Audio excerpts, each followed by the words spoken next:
Where's my D20? Gobbo!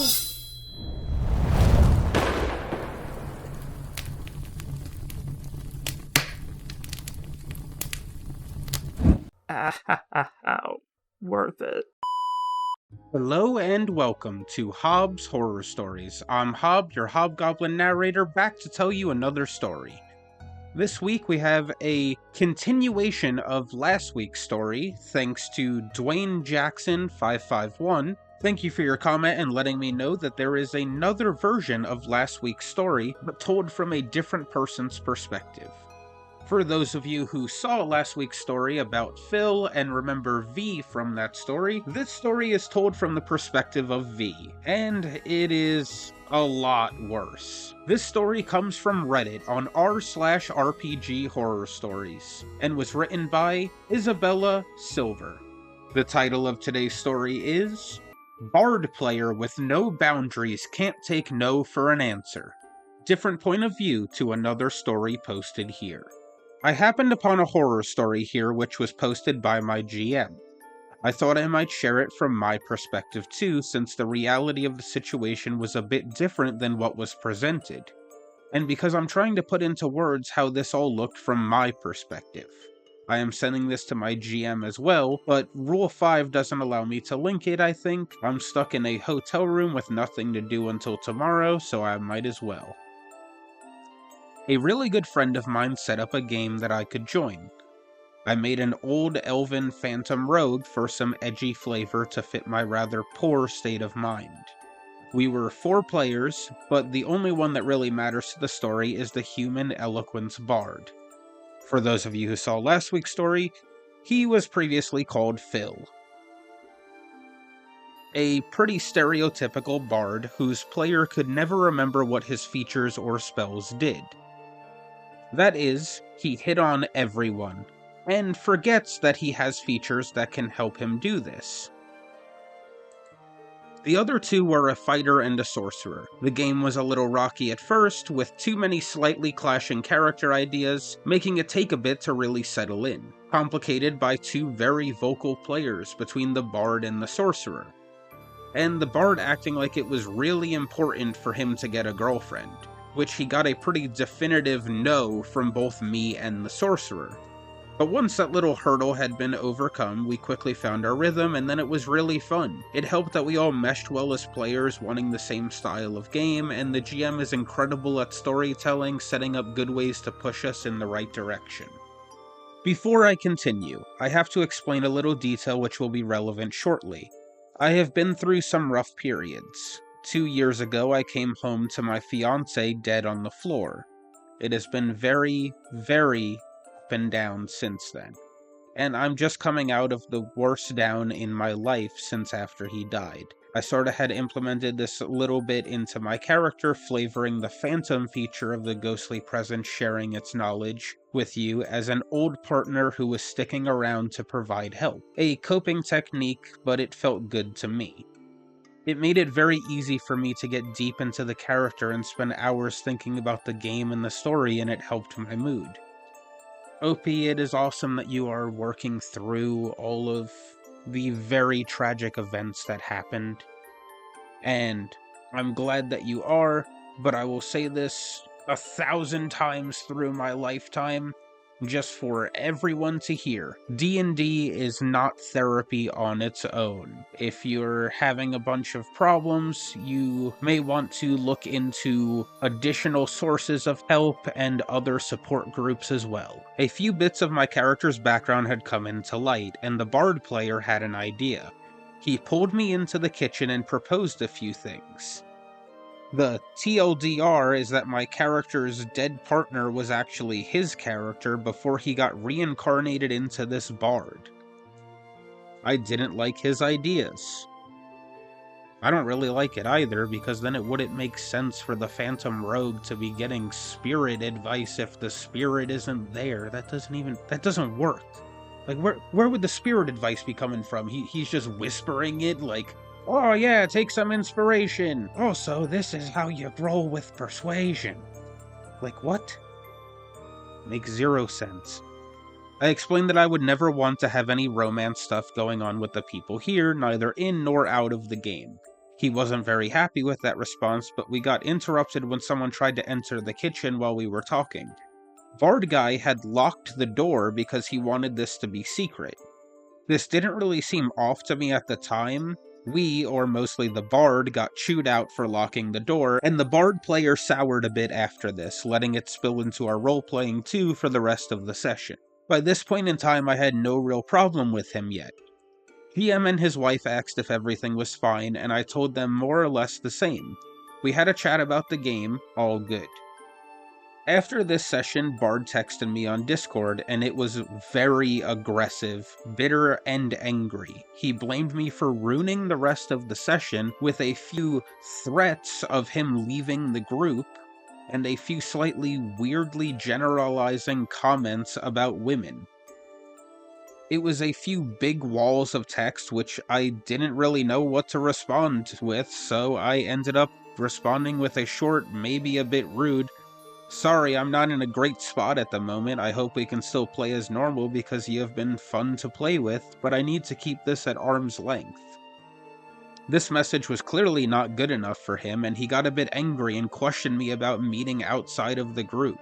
I only gave a small, "No, sorry, I was busy," and not feeling up for any social interactions with what was still a stranger to me. Especially not since he seemed rather angry. He sent a few more messages, which I didn't read, and has since been deleted, unfortunately, and I have a feeling I'm happy that I didn't read them. Last session I arrived a bit late, and didn't get much of a chance to talk to either the Bard player nor the DM before we started. The session went very poorly. We were visiting a festival, and the Bard took that as a chance to get his character drunk, and use it as an excuse to act very indecent towards everybody, especially me and Sorcerer. It was not fun to be a part of this, and he got told off again, but kept being weird, culminating in his character laying a hand on my character's lap, which he acted out IRL. I think it goes without saying here, but don't do this. Don't do this. She's told you no so many times. Like, so many times. Like, it's not hard to understand no. It's a pretty universal thing to understand. He didn't get a chance to say what he wanted to because I interrupted him with a quick shove and a harsh "Don't touch me," which was decidedly not in character, but I cannot stand physical contact. The GM didn't notice this, I think, and the Bard quickly turned it towards the Sorcerer, who he picked a fight with in-game and lost, before he calmed down a bit. It made the following half an hour of game feel very tense, at least for me. I went into the kitchen to get a cup of tea to clear my head, where I got a chance to talk a bit to the fighter player about the Bard. I told him a bit about what was going on, asked if it was normal, and if I could get him to talk to his friend. He was very defensive towards the Bard player, so I just gave up. You know, reading the last story, I had a really bad feeling about the player right here, and why he just slipped out of the house. Goddamn asshole, he knew the whole time how his friend was. I spent a bit longer finishing the tea, strongly considering just sitting out the rest of the session before the Bard entered the kitchen, closing and locking the door behind him. He was quiet for a bit before he asked if I had read his messages. I gave him a short no. He gave me a short, out-of-nowhere spiel about not needing to feel faithful to a dead man, followed by a question about how I would surely miss sex a little bit by now, to which I only responded that none of these things concerned me. This made him approach me in a very strange and uncomfortable manner, getting way too close for comfort. What if it makes someone else happy? Would I need to leave this group first to fit your no dating in the group policy of yours? I could really not deal with this line of questioning anymore. I simply ignored him, turned around, and finished my cup of tea. Since he was effectively trapping me, I just walked into his arm, letting him decide if he really wanted to keep me detained in there or not, but he let me pass and asked me, "Why are you so cold?" Which I could only really respond to with a, "I do not like you." When we heard the GM's wife knock on the door, asking why the door was closed again, I unlocked the door and quickly went by the wife, who just went into the kitchen to the bard player. I left to get some respite in the bathroom for a bit. I only came out when I heard the GM come back too. GM was not happy and aggressively yelled at the bard player for having locked the kitchen door, and yelling about, "What the hell happened out there?" Bard was looking at me and with a very angry and threatening look, giving me another question. Oh god, I have to say this again. Alright. If your husband is dead, and you don't care if you die, why deny another guy some happiness? Ugh. God. Before I could even think to answer, the yelling really began. The GM started yelling, Bard yelled back, Sorcerer joined the yelling. I had hoped to talk it out, but I couldn't under those circumstances. I could barely focus on what anyone was saying, so I just quickly swept my stuff into my bag and left. The GM's wife followed me to my car and helped me calm down enough to let the worst of it pass. She didn't ask what had happened, she just quietly helped me calm down. This is a really good thing to do if you see someone who is panicking or freaking out or having anxiety. Just give them a minute to recoup, kind of just let them know that you're there for them. You don't really want to force them into discussing everything right away because a lot of times they are not equipped to handle it at the moment. So the GM's wife did awesome in this situation and handled things very well. I got 2 more messages from the bard player after this. First one was another request to meet privately to talk it out, asking for my address. I ignored him as I talked a bit with the GM about the situation, which made the bard send another message. This one was a bit more concerning. I get it now. You really don't care, right? Not at all. That's great. I hope you can keep having that mentality no matter what happens. See you soon.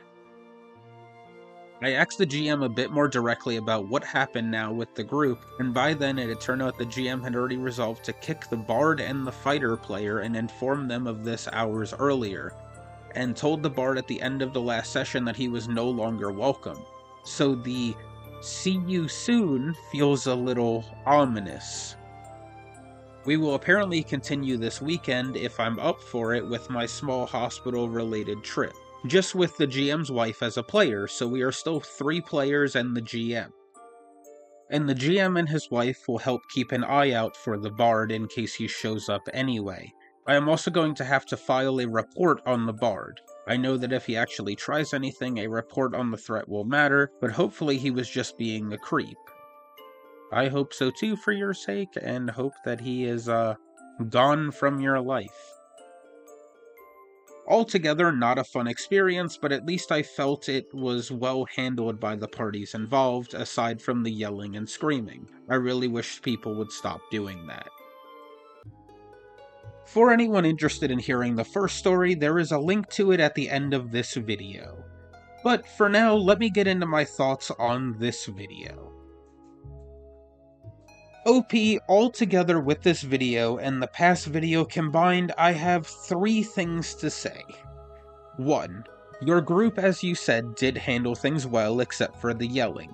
Your GM's wife is a godsend, and your GM and the sorcerer seem to really have your back, which is amazing. 2. I knew that I could not trust that fighter after hearing about him in the last story. I knew that he was up to some slimy business because no one has a friend that is that much of a creep without knowing about it. I don't care what any of you say, all of you know how sick and perverted your friends are, you bunch of deviants out there. And number 3, Phil, aka Bard. Whatever you're called, I hope you get dragged through all of the 9 hells on your way to get plunged into the astral sea and lost forever, you disgusting creep. I stand by my words in the first video about punching you in the face. And with that, before I go into a 10-minute long rant about how much I hate this guy, because I do have a lot to say about him, I'm just gonna vent off quietly inside of our cave over here. Just count to 10. Just count to 10. With that, let me just wrap up today's video, and let's get to the outro. I hope you enjoyed today's story. If you have any stories you would like to have read here on the channel, please share them to the email in the description below. Or, if you want to see the Goblin Grotto and join our little goblin community, there is also a link to our Discord. If you could please like, comment, and subscribe, it would help us greatly to slay the monster known as... the algorithm!